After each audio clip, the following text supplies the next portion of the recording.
Betterman family, we are back in studio. Couple weeks into the new year.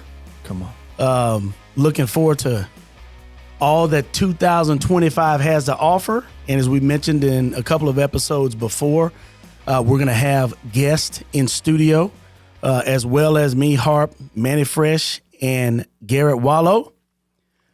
But oftentimes, we're going to be discussing the definition of what it means to be a better man, a real man. And it's based on the Betterman definition of the 4 W's. And they are: a real man or a better man courageously follows God's word. He loves, protects, and serves God's woman. A real man excels at the work that God has given him, and he betters the world primarily through his children, his church, and his community. Come on. But today, I got a friend on the line. Man, I've been knowing since 2006. Doyle, I want you to tell that story real quick. We got about 25, 30 minutes. One of the best men I know. He is a husband, a pastor at Star Baptist Church in Dallas. He's a father. He's a mentor to me and to my sons. Give it up for my guy, Doyle Moore. And he's an eagle. He's flying high. Yeah, I ain't in that conversation. He's an eagle. He's flying high. I ain't in that conversation. Doyle Moore, welcome to the show, big guy. Hey, man, thanks for having me, man. Indeed a pleasure to be amongst the brethren. So thank you for having me. Amen. So, Doyle, when we reached out, we talked to you about those 4 W's and what was most important to you. And you chose to talk about love. Loving God's woman, D. Why is that the greatest choice for you, man? Man, that was, I don't know, it was an easy choice for me because growing up, man, my childhood was so wonderful. And just watching, how my mom and dad, work together to provide for us there in Little Rock, Arkansas. I only had one goal in my adulthood growing up that I can remember. And that was to be a husband and a father. I didn't have professional goals, how some people want to be doctors and lawyers and all that good stuff. Really, my only goal was to be a husband and a father. Right. Everything else in my life was set up so that I could provide for my family, right? So loving God's woman is foundational to my life goals, right? Because I can't be a husband, I can't be a father without God's woman. Hey, come on. And real, boy. So that's near and dear to my heart. And that's one of the reasons, why, I chose the topic, because, my life goals. And out of all of my partners, I've never heard anybody say, that's what they wanted to do growing up, right? Because most of the fellas, you got to convince them to get married. A lot of them, you got to convince them to settle down, Right.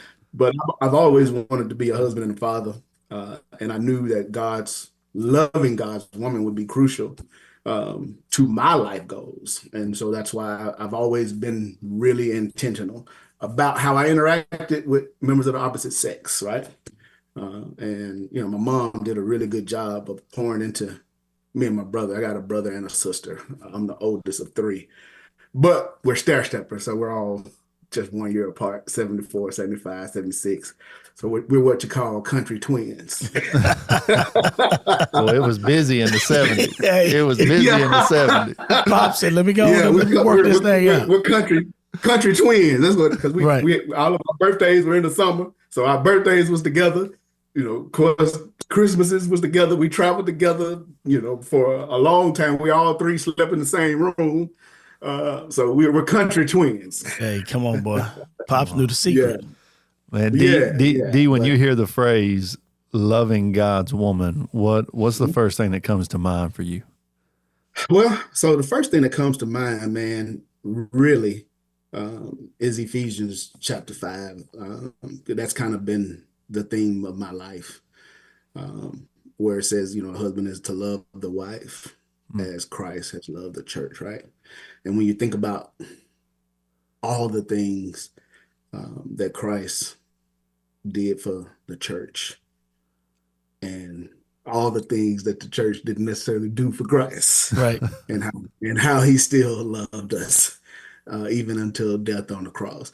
That's the first thing that comes to mind. And I had to learn that, Chris. I mean, going into marriage, we're all socialized that we're going to be gaining a servant, somebody to wait on us hand and feet, somebody to meet our physical needs, somebody to make sure our house is together and in order, and somebody to take care of my kids. And you just go to work and you just bring the bread home, and she'll take it and butter it and put the jam on it and put bacon beside it and all of that good stuff. And so, so you're socialized that way growing up.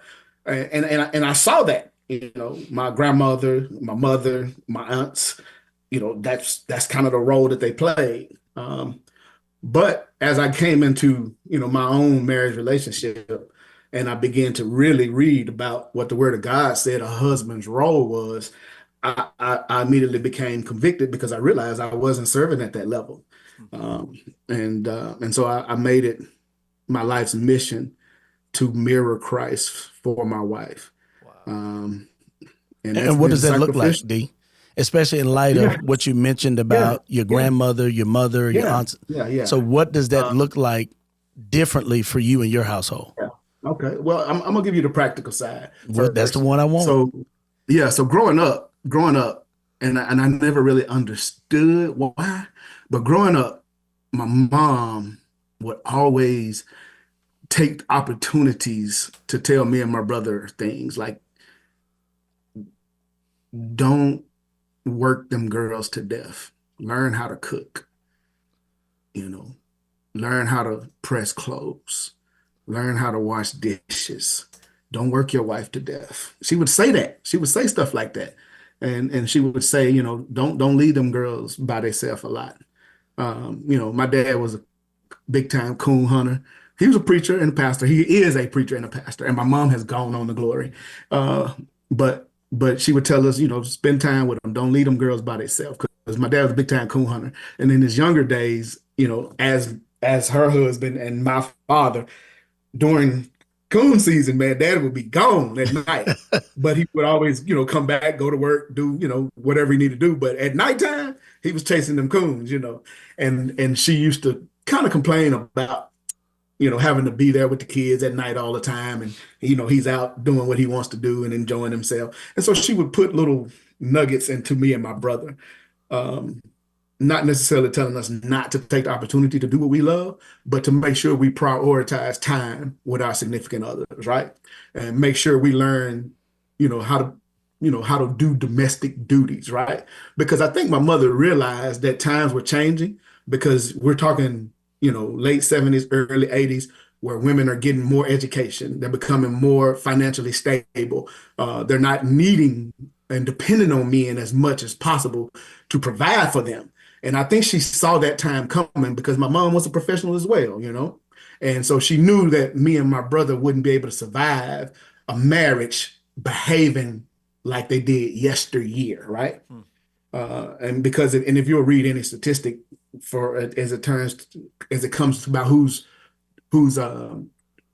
filing for divorce more, right? I think I read one where it says 70% of divorces filed are filed by women.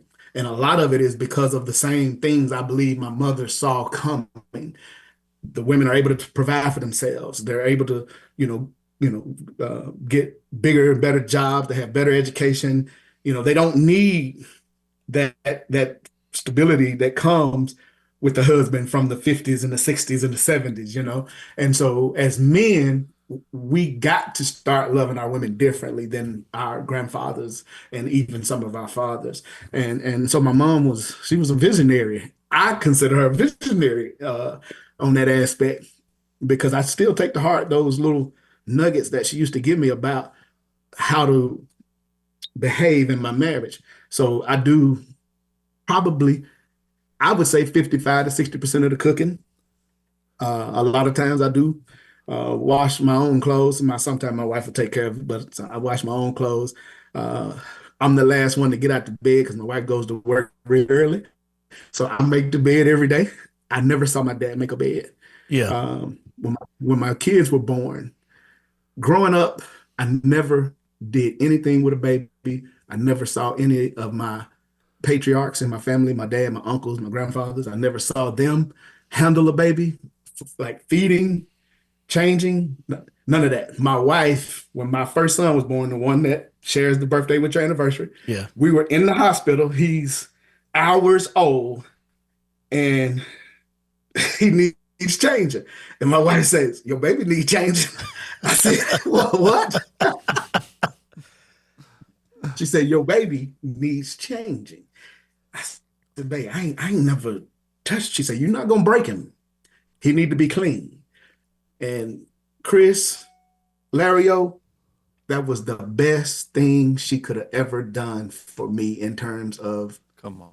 the father that I would become. Yeah. When I was able to clean up that newborn, 7-pound baby, I didn't break him. I got him clean. He was comfortable. What that little single act did for my confidence as a father, I can't even put it into words, because at that moment, I think that's when I became the father that I am today, and the father that I try to encourage all of my friends to be. Yeah. My wife did me a great service on that day. She could have easily said, get back, give me my baby, let me do it.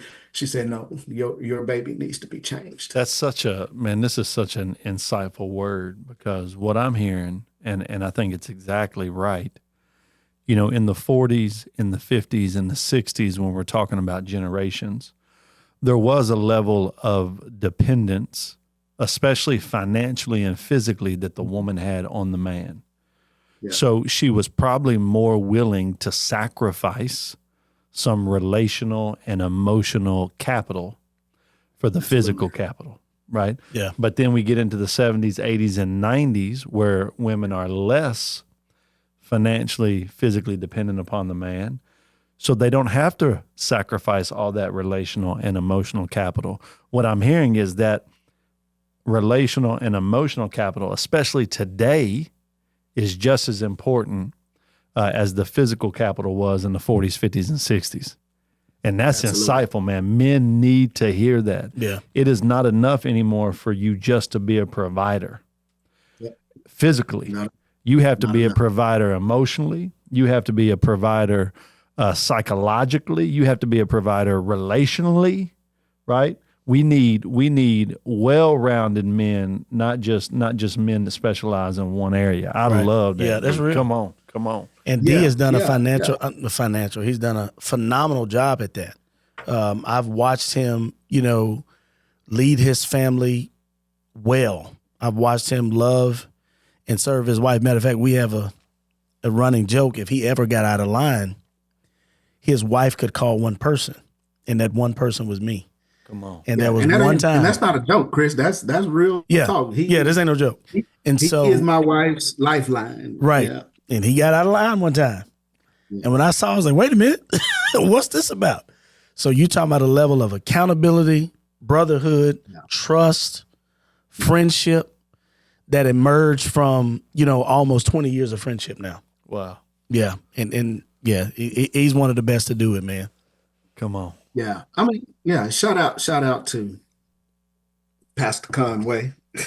Oh my goodness. At that time in my life, I was with him when he talked about how we as men expect our wives to be accountable to us.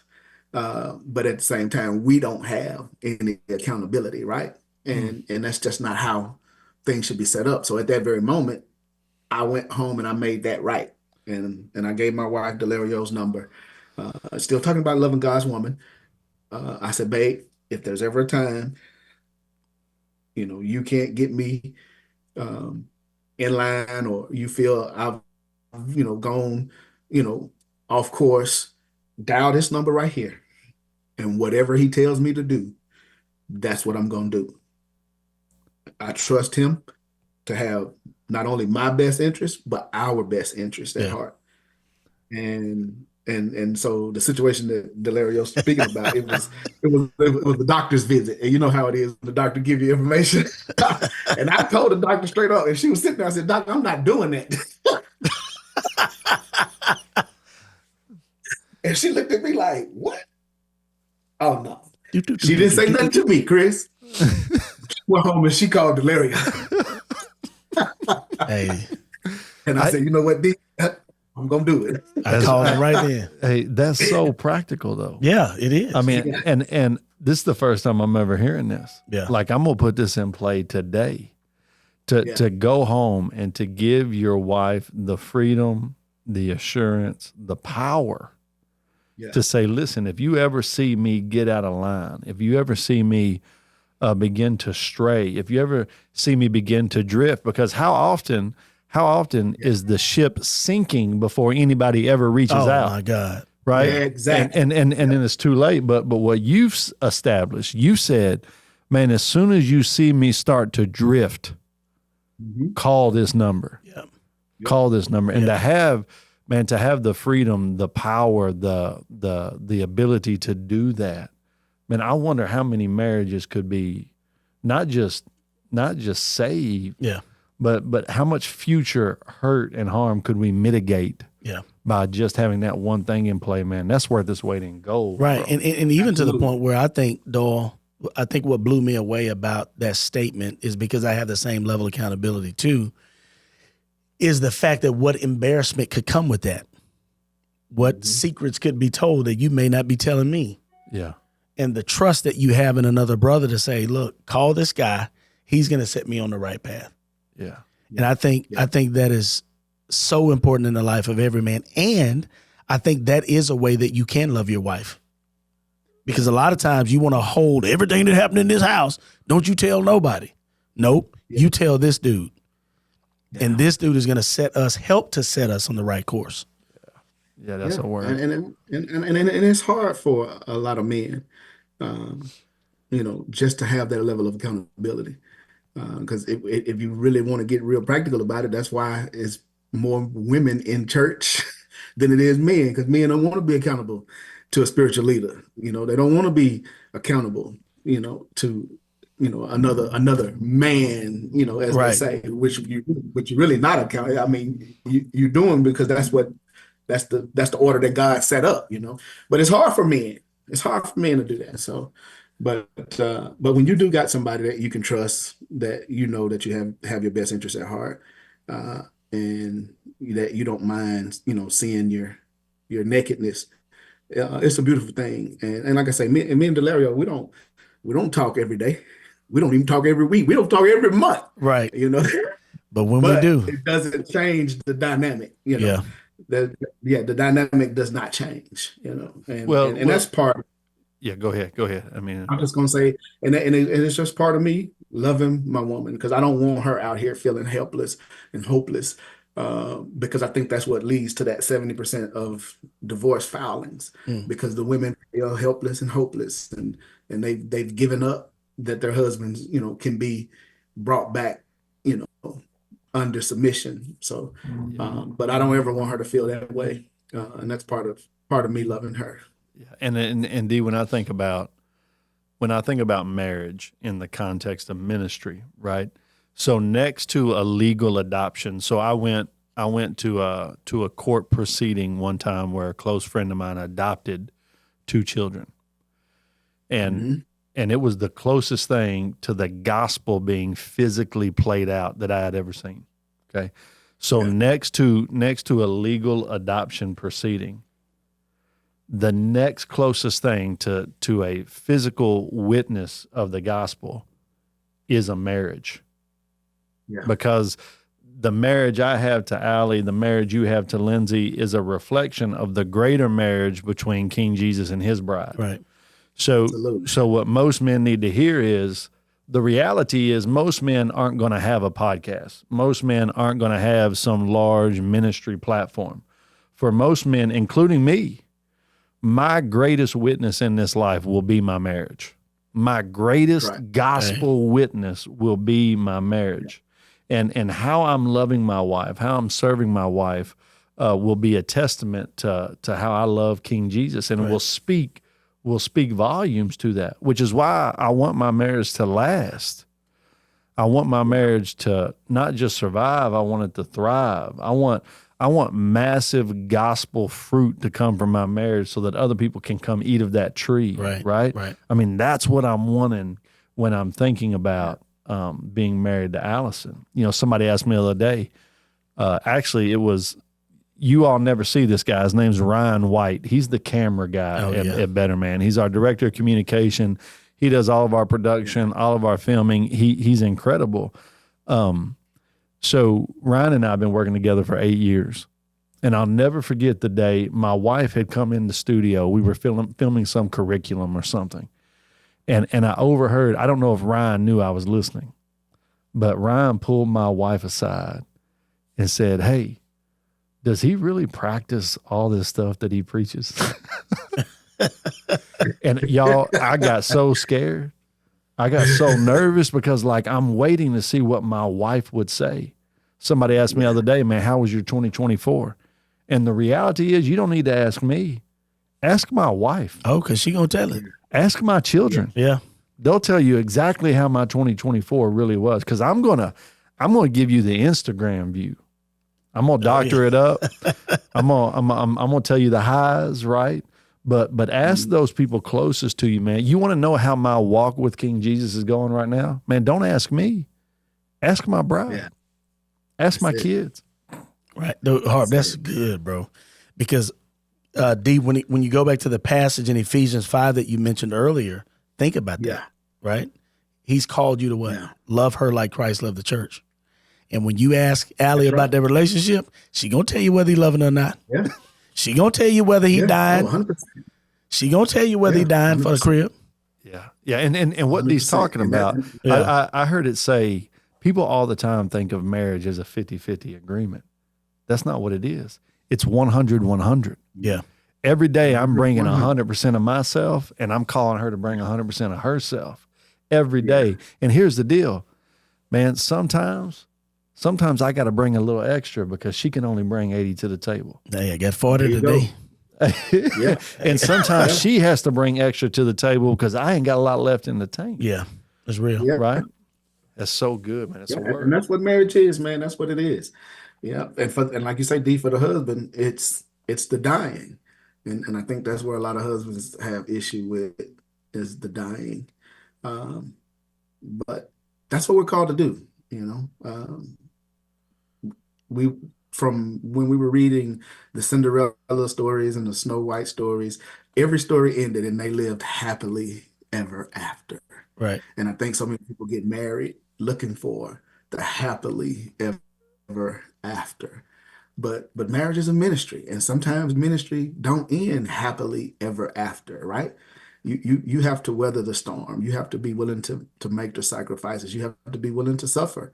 And as Christians, I mean, you know, we understand it in our Christian walk because we're supposed to, you know, suffer like Christ suffered for the faith and for the kingdom. But it carries over into marriage too. Sometimes in your marriage, you may have to suffer, right? But understand this: if you believe Romans 8:28, you know that you're not suffering in vain. That God is using that for some good in your life, or in somebody's life who's going to be connected to you. So you're not just suffering to be suffering, and that even after you're suffering, that's the glory comes after that, right? Yes, sir. And I think that's the message that a lot of us husbands have to really share with the younger generation coming up.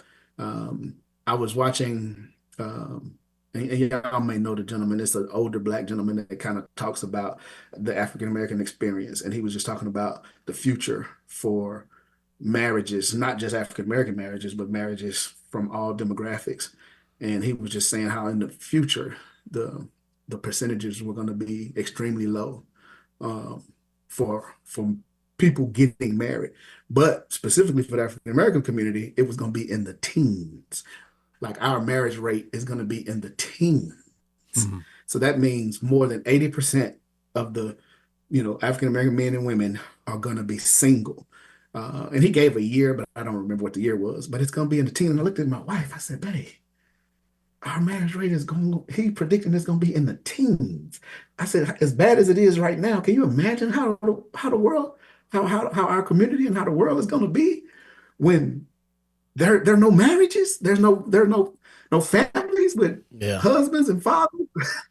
And so it's important that we as husbands now and wives now start to be open and honest about our marriage experience.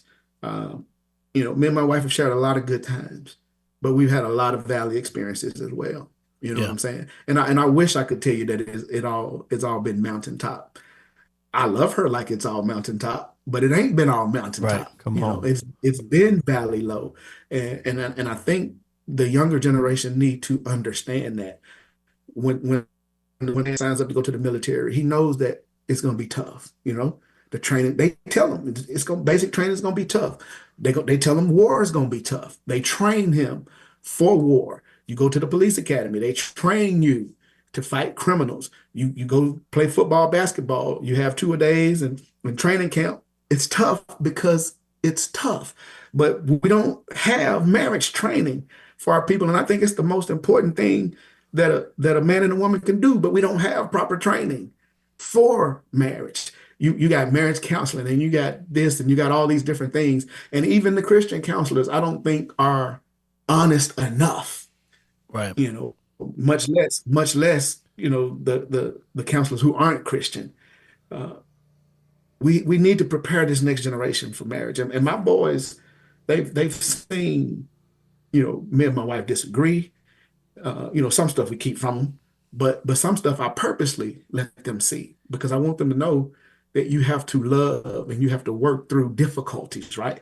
Life is not always going to be comfortable.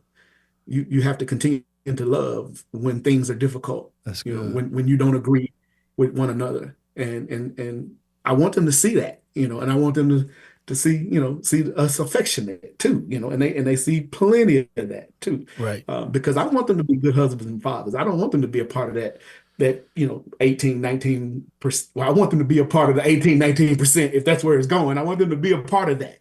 Yeah. I want them to experience that. And so I'm intentional about talking to them about their interactions with women. Even at this young age, I've always talked to them about how to interact with members of the opposite sex, how to respect them, how not to, do things that are not, pleasing in God's sight. That's God's daughter. That's God's, woman. Right. You got to respect her, and I have those conversations with them because I don't want them to be ignorant going out there, because these girls are so aggressive these days. Yeah. And they are. I talk to them about that too, Right. Yeah. Go ahead. Well, I was just going to add this in here, man. I think two things before we close out that I want to mention. One is this, that men have always been taught how to treat a woman, but they've never been taught of what to expect from one. Right. That's right. And then it's like women have never been taught how to treat a man, but what to expect from a man. So when it comes to everything that you've talked about in terms of training, for the police academy, man, I agree with all of that. So when it comes to this next generation, if you were to able to give a 90-second, summation of what it means to love God's woman, what would you tell these guys? So if I'm talking to men, right, and I want them to really grasp what it is to love God's woman, the most quickest, succinct way that I could do this, I would point them to 1 Samuel chapter 1, Elkanah and Hannah. Man, the way, and we just get a snippet of their relationship, right? But to me, it's an impactful snippet. So y'all know the story. So in the story of Elkanah and Hannah, you got this woman who's barren, right? And you got this man who loves her. He has some sort of influence because he seems to be somebody in the community. And he also has another wife who has been fruitful. But the story focuses on Hannah and her fruitlessness. And it shows Elkanah's unconditional love for his wife, even though she has not been able to produce fruit for him or in his life, he still loves her unconditionally. He still provides for her. Y'all know the story. Even though Peninnah had all the children and she was able to bear fruit, he still gave a double portion to Hannah. He gave her the double portion, right? And not only that, when they went to the temple, and she was, depressed, and she was crying, and she was down because she's probably looking at her sister wife with all the kids, and she's looking at all of the wives over with their husbands and all their kids, and she's wondering, Lord, I'm not able to provide this for this man who loves me unconditionally, and I just want to provide for him. But look at what Elkanah does. He doesn't, chastise her. He goes to her and he's like, why are you crying? Why are you sad? Don't aren't I more than 10 sons to you? Meaning, the way I value you and love you, is that not enough? It's just, and and this is ancient times, y'all. This is Right. ancient times. In the Jewish community, you don't see very many wives valued like this, much less one that has produced no fruit in the relationship. Wow. And it's a great message to the younger generation.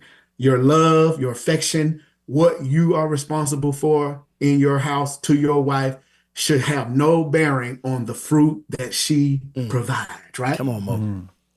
And even after all of that, Elkanah gave Hannah the freedom to express her emotions. She cried, she was depressed. The text say that she got up and she went off to her own.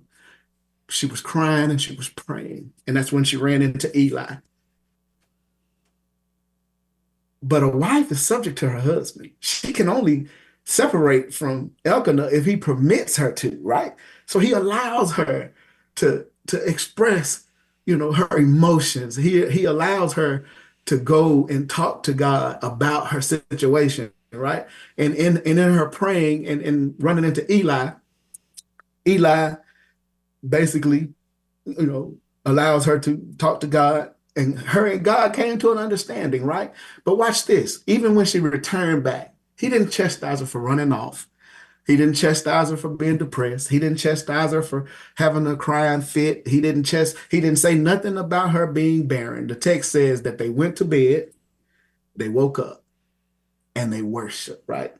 He didn't separate from her. He didn't go get on the couch. He didn't put her out the room because she up here acting up in worship. He laid right there with her, went to sleep. He got up and he still worshiped with her. And when they returned home, what the text say? That he made love to his wife. He didn't withhold anything from her, even though she has produced no fruit in the marriage. And that story resonates with me because it helped me to understand that how I behave toward my wife has no bearing on how she behaves toward me or how she produces for me. I'm still responsible to love her, to allow her to express her emotion, to allow her time with God. I'm still responsible to stay connected to her and to still love her. And because of what Elkanah was able to do, because of Hannah's relationship with God, the text said that God blessed them. They had Samuel, right? And she kept her word, gave Samuel to the church, and God blessed her with, I think, 5 more kids. And so because of Elkanah's love for God's woman, he was able to get the favor of God. And y'all know the text says that when a man finds a wife, he finds a good thing and obtains the favor of the Lord. Come on. So that would be my quick message that I would give. Boy, quick. We done went to church. Hey, I did say 90 minutes. It's supposed to be 90 seconds. Any young man that's looking to know how to love God's woman, if he can just look at Elkanah in 1 Samuel chapter 1, man, that's a great picture of how a man should love God's woman. Bro, I love what you said. My response to God's daughter, my response to God's woman, my response to my wife is not dependent upon what she can do for me. That's it. It's not. That's a word, that's Mo. selfless. And what came to mind, Dallas Willard, best definition of love I've ever heard. He said, love is simply having someone else's best interest at heart. Yeah. And who gets to decide her best interest? It ain't me. It ain't even her. It's God. God has already decided it. He's already laid it out. Yeah. Because he created her, and she was his before she ever was mine. Man, that's a word, bro. Thank you so much for sharing that. I'm hyped. No worries, man. Oh, Thank y'all, man. Thank y'all, man, for inviting me. It was a blessing to me, and I wish nothing but blessings upon y'all in 2025. Well, Mo, let me just tell you, bro, it has been an absolute honor and a pleasure. Yeah. I love you, bro. I appreciate you, man. I'm grateful Oh, for yeah. you. Love you too, man. Love you too. Hey, you can find out more at betterman.com. Check us out.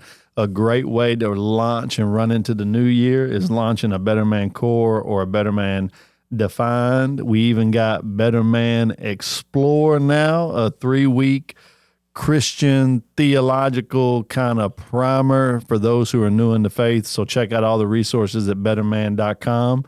D, we'll be back next week. Let's go. See you. Thanks again. I'll see you, brother.